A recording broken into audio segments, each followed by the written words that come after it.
حافظ نعیم نے بڑی ہڑتال کا اعلان کر دیا۔ اس پر ان کا مزید کہنا تھا کہ 7 اگست کو ملک بھر میں ہڑتال کریں گے۔ امیر جماعت اسلامی نے حکومت کو بڑا الٹیمیٹم بھی دے دیا ہے۔ ویڈیو کو مکمل دیکھیں، کوئی بھی اسکپ نہ کریں۔ ادا کر رہے ہیں تو یہ بہت بڑا ظلم ہے۔ اس ظلم کے خلاف پوری قوم کو متحد ہو کر آواز بلند کرنی پڑے گی، ورنہ یہ اسی طرح سے ہمیں مارتے رہیں گے اور آخر میں آ کر کوئی ایک صاحب کہہ دیں گے کہ بھئی یہ تو گورننس ٹھیک نہیں تھی، اور پھر آخر میں ایک اچھا سا بیان دے دیں کہ گورننس ٹھیک نہیں ہے۔ کون ذمہ دار ہے اس بات کا؟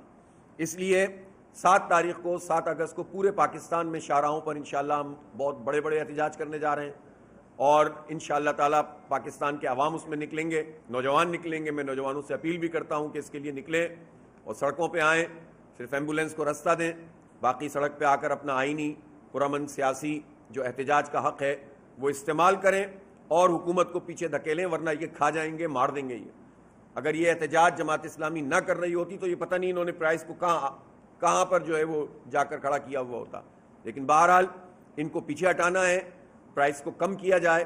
اس وقت جو ہے وہ 225 روپے کی ایسی قیمت ہے کہ جو اگر ہو تو اس سے پاکستان کے خزانے پہ کوئی فرق نہیں پڑے گا، بلکہ بہتر ہو جائے گا، ایکٹیویٹی بڑھ جائے گی معاشی، اور اسی طرح سے یہ جو انسرٹینٹی ہے کہ روزانہ کی بنیاد پر اب کوئی ڈیل نہیں ہو سکتی، کوئی بات نہیں ہو سکتی، کوئی سودا نہیں ہو سکتا کاروباری، اس لیے کہ آپ روزانہ کی بنیاد پر آلٹر کر رہے ہیں پرائز کو، تو یہ پتہ نہیں کہاں سے پڑھتے ہیں، کہاں سے لاتے ہیں، 2-4 جگہ کا تجربہ یہاں کرتے ہیں۔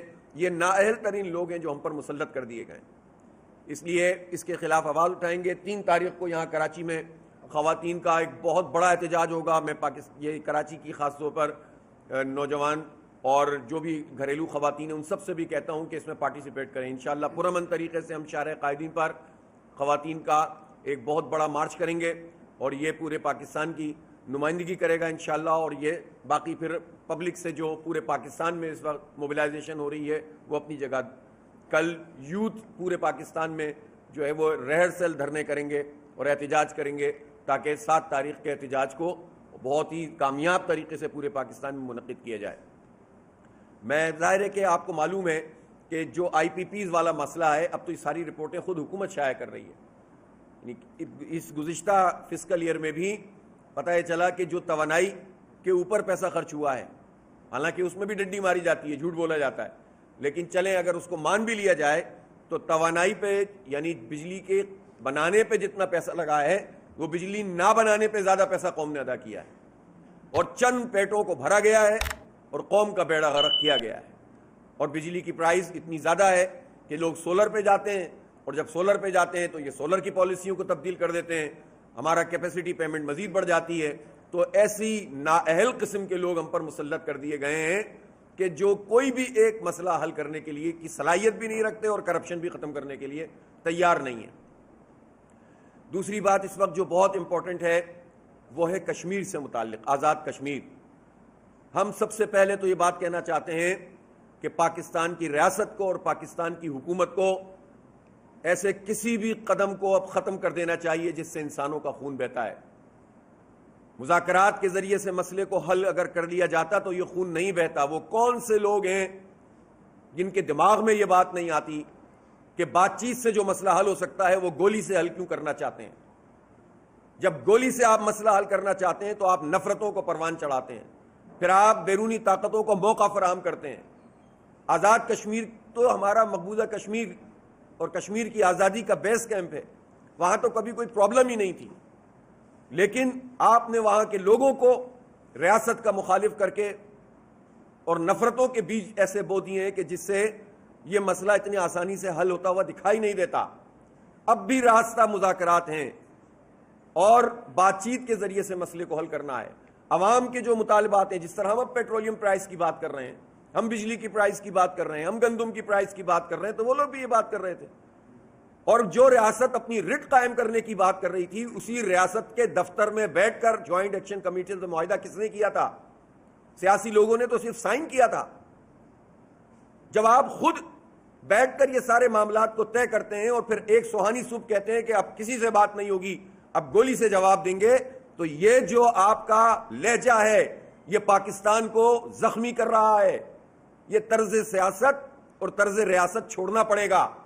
یہ پاکستان کے 25 کروڑ عوام ہیں، کشمیر کے لوگ ہمارے لوگ ہیں، ہم ان سے بات کر سکتے ہیں اور یہ مسئلہ ریزالو ہو سکتا ہے۔ ہم نے ایک ثالثی کی کوشش کی۔ ہم نے کیا کوشش کی؟ کیا ہم نے یہ کہا تھا کہ ہم بھی ان کے احتجاج میں شریک ہو رہے ہیں؟ ہم نے کہا ہم ثالثی کرتے ہیں، مسئلے کو حل کرتے ہیں۔ ہم نے کہا کہ بیٹھتے ہیں، مطالبات جو مانے گئے ہیں اس پر عمل درآمد کا راستہ نکالتے ہیں، جن پر تنازع ہے اس پر کمیٹی بناتے ہیں اور چیزوں کو اسٹارٹ کرتے ہیں۔ لیکن افسوس کی بات یہ ہے کہ وہاں کی جو بھی حکومت تھی، پیپلز پارٹی کی حکومت ہے آزاد جموں و کشمیر میں، ان کے پرائم منسٹر آزاد کشمیر کے ہیں، وہ بھی کوئی رول ادا نہیں کر سکے، اور پاکستان کے پرائم منسٹر اور پاکستان کے وزیر داخلہ اور پاکستان کے جتنے وزراء تھے انہوں نے بھی کوئی کردار ادا نہیں کیا۔ اور اس کے نتیجے میں یہ جو مخلصانہ کوشش، ہمیں کوئی سیاسی پوائنٹ اسکورنگ نہیں کرنی تھی۔ میں تو ساری جماعتوں کے پاس گیا تھا، اپوزیشن کی پارٹیوں کے پاس گیا کہ آئیں مل کر کوئی کام کر لیتے ہیں، ہم شروع کرتے ہیں، آپ شروع کریں، ہم ایک دوسرے کے ساتھ تعاون کرتے ہیں۔ ہم نے جرگہ بنایا، اسٹیک ہولڈرز کو شامل کیا، اور پھر جب ہمیں جوائنٹ ایکشن کمیٹی کی طرف سے یہ پتہ چلا کہ براہ راست ان کے مذاکرات ہو رہے ہیں، تو ہم نے اس میں تعاون کا جو ہے وہ اعلان کیا کہ ہم کریں گے، اور ٹھیک ہے اس جرگے کو ہم رکھتے ہیں اپنی جگہ پر موجود۔ لیکن پھر معاملات کو بگاڑ دیا گیا، اور خاص طور پر یہ جو واقعات پچھلے چند دنوں میں ہوئے ہیں اس نے ہر پاکستانی کو تشویش میں مبتلا کر دیا ہے۔ میں ریاستی اداروں سے بھی، حکومت سے بھی کہتا ہوں کہ پاکستان متحمل نہیں ہو سکتا، کشمیر کا ہمارا جو اتنا بڑا ایشو، لاکھوں لوگوں کی قربانی ہے، یہ متحمل نہیں ہو سکتی یہ بات کہ ہم صرف ایک ہی زاویے سے چیزوں کو دیکھ کر طاقت کے ذریعے سے مسئلہ حل کرنے کی کوشش کریں۔ یہ مسئلہ حل ہو سکتا ہے۔ میں اب بھی پر امید ہوں، اللہ کی ذات پر بھروسہ ہے کہ اگر مخلصانہ کوشش کی جائے تو یہ مسئلہ ریزالو ہو جائے گا۔ ہم ہر ممکن تعاون کے لیے تیار ہیں، اور ہمیں کسی سیاسی پوائنٹ اسکورنگ کی ضرورت نہیں ہے۔ یہ اگر خون بہنا بند ہو جائے، جب یہ کہا جاتا ہے کہ فورسز کے لوگ بھی شہید ہوئے ہیں، تو بھائی فورسز کے لوگ بھی تو ہمارے ہی لوگ ہیں۔ تو آزاد کشمیر تو ایسا نہیں ہے کہ جہاں پر اس طرح سے قتل مقاتلہ ہو۔ تو اس لیے بات یہ ہے کہ معاملات کو پہلے بگاڑ دو، اور بگاڑنے کے بعد کہو کہ اب تو چونکہ بگڑ گئے تو کوئی دوسرا راستہ نہیں ہے۔ تو ہماری اعلیٰ ترین فوجی قیادت کو بھی اور سیاسی قیادت کو بھی اس مسئلے کے اوپر ایک یک رخے طریقے سے چیزوں کو نہیں دیکھنا ہوگا، اور یہ بھی دیکھنا ہوگا کہ ایسے لوگ متعین کرنے چاہیے جو مسئلہ حل کرنے کی صلاحیت رکھتے ہوں، مسئلہ بگاڑنے کی صلاحیت نہ رکھتے ہوں۔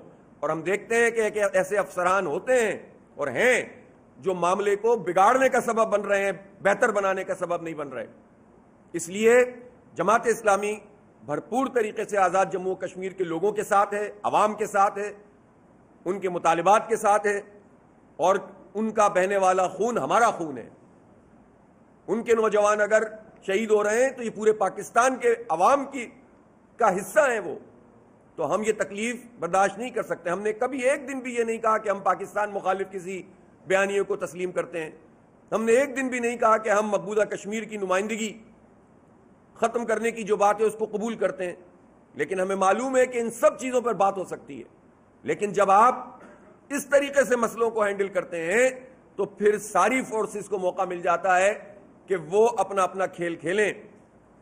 اس لیے میں جوائنٹ ایکشن کمیٹی سے بھی کہتا ہوں کہ مزید خون بہنے سے بچنے کا طریقہ یہ ہے، ان کی طرف سے کئی بار کنسنٹ آیا بھی ہے کہ وہ بات چیت کرنا چاہتے ہیں، تو جب وہ بات چیت کرنا چاہتے ہیں تو پھر ہماری حکومت کو اور ریاست کو اس میں اپنا کردار ادا کرنا چاہیے، اور ان لوگوں کو کہ جن کے ذریعے سے بات چیت ہو سکتی ہے ان کو موقع دینا چاہیے۔